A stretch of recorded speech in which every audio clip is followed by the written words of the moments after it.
Si chiamava Giorgia Trocciola, la studentessa vicentina di 17 anni investita e uccisa da un'auto mentre attraversava le strisce pedonali a Colorado Springs, negli Stati Uniti.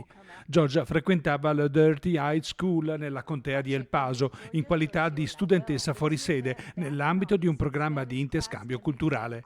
La tragica notizia ha raggiunto il Veneto e Vicenza, colpendo al cuore le tante persone che la conoscevano. Giorgia, che frequentava il liceo artistico Canova in città, era appassionata di softball e giocava nella società Padova Baseball Softball e appunto la sua grande passione per questo sport l'aveva spinta a intraprendere l'avventura negli States, coronando così il suo sogno. L'incidente è avvenuto verso le 7:30 del mattino nei pressi del parcheggio della scuola che Giorgia stava raggiungendo.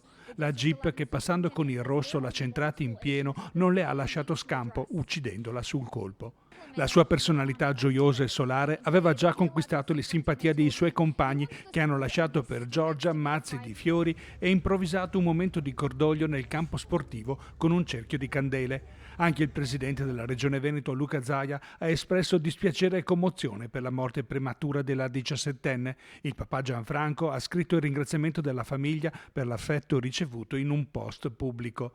Oggi e domani, in tutti i campi di softball del Veneto, il comitato regionale FIBS ha proclamato un minuto di silenzio in sua memoria. Giocava a softball anche in Colorado era uno dei motivi per cui aveva scelto quella scuola, perché era una grande appassionata di questo sport e quindi voleva migliorarsi.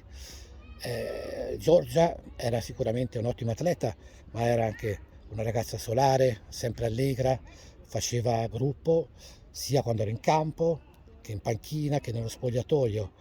Le compagne le volevano bene e lei a loro era una sicuramente che serviva alla squadra per cementare anche la squadra. Purtroppo il destino ha voluto diversamente.